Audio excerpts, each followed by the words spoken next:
आपके हाथ में ब्लैंक पोस्टर क्यों है? ब्लैंक पोस्टर नहीं है मैम, ये एक्चुअली क्या है, मोदी जी के अच्छे काम लिखे हुए हैं।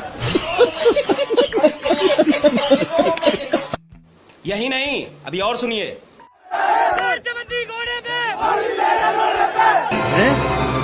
क्या?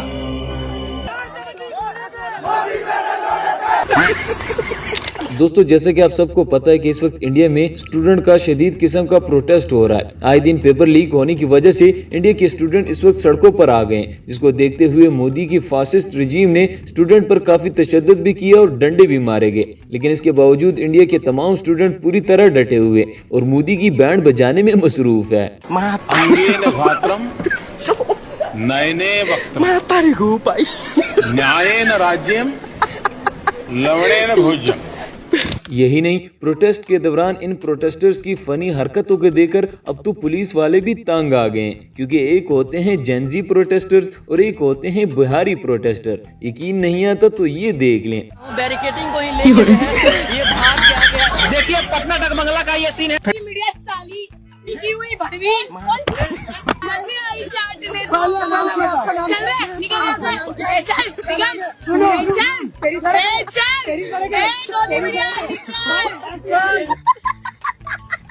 ये सब देखकर पुलिस ने ये सोचा कि चलो इन पर वाटर कैनन का इस्तेमाल करके इनको भगा लेते हैं, लेकिन ये सब देखते ही बिहारी प्रोटेस्टर वाटर डांस करने लगे।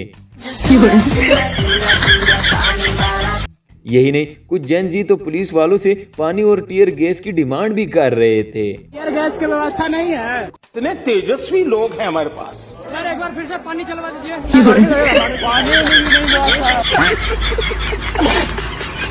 दोस्तों, मोदी ने इस वक्त गलत जनरेशन से पंगा ले लिया, क्योंकि ये जेनजी है और जेनजी के हाथों में इस वक्त एआई आ चुकी है और इस वक्त जेनजी एआई पर बड़े खतरनाक किस्म के पोस्टर बना रहे हैं।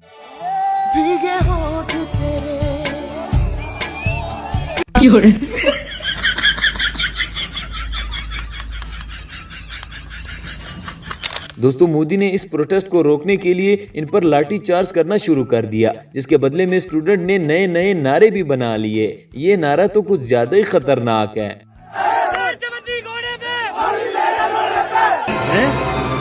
क्या?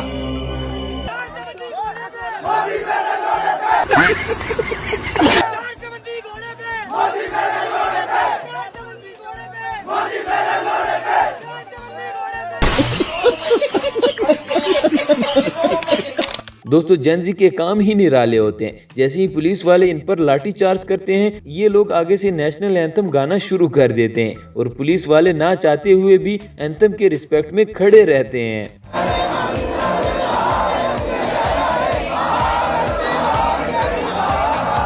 बड़ा हरामी हो बेटा। लो जी दोस्तों, इस लेजेंड को कोई और चीज नहीं मिली तो पुलिस वाले की ही टोपी उतारकर भाग गया है। लेकिन एक सेकंड, इतने तेजस्वी लोग हैं हमारे पास, कितने शानदार विचार रखते हैं। मतलब वो अलग ही लेवल का बंदा था। दोस्तों, मोदी के लिए अब नई मुसीबत आ गई है। काकरोच वाले पहले सिर्फ एजुकेशन मिनिस्टर का इस्तीफा मांग रहे थे, अब मार खाने के बाद ये लोग सीधा मोदी से ही रिजाइन मांग रहे हैं। मोदी भी सोचता होगा कि ये मेरा वास्ता किन लोगों से पड़ गया है। हम आज तक धर्मेंद्र प्रधान का इस्तीफा मांग रहे थे, लेकिन मुझे लगता है अब नरेंद्र मोदी का इस्तीफा होना चाहिए। नरेंद्र मोदी देश के प्रधानमंत्री बने रहने के लायक नहीं है। इन्हें मोदी को इस्तीफा चाहना है, हमें तो मोदी की फांसी चाहना है। अब जरा इन स्टूडेंट के काम भी चेक करें। प्रोटेस्ट के दौरान बारिश शुरू हो गई, जिसके बाद स्टूडेंट ने पुलिस वालों से शील्ड छीनकर उनको ही छतरी बना दिया है।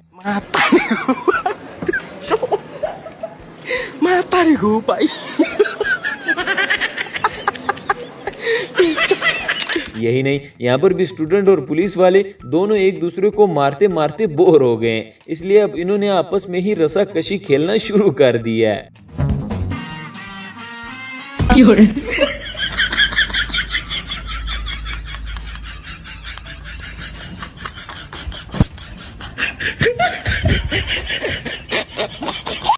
इसी तरह ये भाई साहब तो फुल तेंदुलकर बनकर आ गए। इसको लग रहा है कि शायद कोई वर्ल्ड कप का मैच हो रहा है जिसमें सिर्फ मेरी ही कमी है और मैंने जाकर बैटिंग करनी है। भाई पहले अपनी बैटिंग है बॉलिंग है? भाई बैटिंग है पहले। बॉलिंग 20 तारीख हो गया, बैटिंग है भाई। आंसू कैसे बोलेंगे, उनसे खेलेंगे।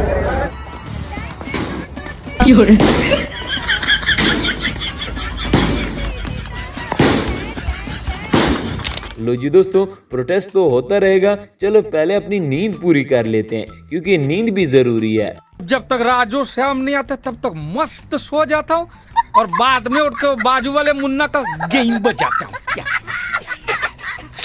दोस्तों, इंडिया के ये स्टूडेंट तो काफी गुस्से में, ये तो सीधा सीधा मोदी के घर तक पहुंच चुके हैं। नहीं करने का, आराम से लेने का। मोदी फिर क्या है? मोदी मोटर चोर है। अब जरा ये वाला सीन भी देख लें। पुलिस वालों ने स्टूडेंट्स पर क्रैकडाउन करके उनको पकड़ लिया और इसके बाद वैन में डाल दिया, लेकिन इस दौरान एक स्टूडेंट वैन की कुंडी खोलकर सबको वापस निकाल लेता है। रुको जरा, सब्र करो, बोला धक्का मुक्की नहीं करने का। अभी मजा आएगा ना भिड़ो।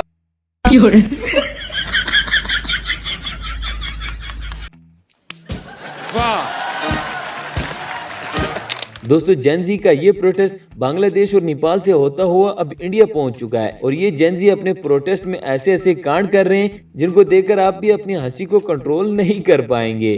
हमारी टोल पे गाड़ी रोक ली पुलिस ने, और टोल वालों ने कि कहाँ जा रहे हैं, हमारे मुंह से निकल गया कि हमें क्या पता, हमने सीधे स्वभाव में बता दिया कि जंतर मंतर जा रहे हैं, तो उन्होंने कह दिया कि नहीं जंतर मंतर नहीं जाने के। मैं कहा ऐसा कैसे नहीं जाने के, हमने टोल ही तोड़ दिया।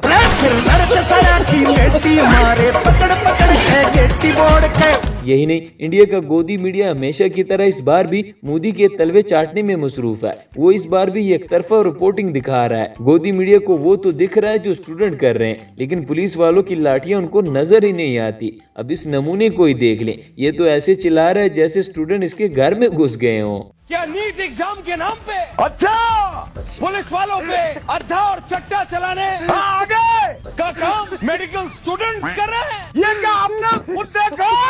पूछता हूँ मैं, तो पूछिए, जवाब दीजिए। दे तो रहा हूँ, और अपने आप से पूछिए। अपने आप से कहना पूछो, तो आप पूछ रहे हो। दोस्तों, जेनजी के प्रोटेस्ट को देखकर गोदी मीडिया की फटके हाथ में आ गई है। कभी ये कहते हैं कि ये सब अमेरिका की साजिश है, कभी बांग्लादेश की साजिश बन जाती है, और घूम फिर कर इन्होंने रिश्ता पाकिस्तान को ही देना होता है। भाई अर्नब गोस्वामी का चैनल है रिपब्लिक भारत, ये कहता है कि ये जो लाखों लोग जंतर मंतर पे प्रोटेस्ट कर रहे हैं ये अमेरिका की साजिश है। फिर कहता है नहीं, चाइना वाले हमारे देश का तख्ता पलट करवाने के लिए ऐसा करवा रहे हैं। फिर कहता है नहीं, बांग्लादेश वाले इसको सपोर्ट कर रहे हैं। और अब ये कह रहा है कि ये लाखों लोग पाकिस्तान से ट्रेनिंग लेके आए हैं। भाई दिल्ली है एक यूनियन टेरिटरी, और यूनियन टेरिटरी आती है होम मिनिस्टर के अंडर में, और हमारे होम मिनिस्टर है अमित शाह जी। तो अब हमें होम मिनिस्टर का भी रेजिग्नेशन चाहिए। मतलब लाखों लोग पाकिस्तान से दिल्ली आ कैसे गए? दोस्तों, ये थी आज की हमारी वीडियो। उम्मीद है आपको पसंद आई होगी। इस तरह की मजीद अच्छी और इंटरेस्टिंग वीडियोस के लिए हमारे चैनल को सब्सक्राइब जरूर कीजिएगा। मिलते हैं किसी नेक्स्ट वीडियो में, तब तक के लिए गुड बाय।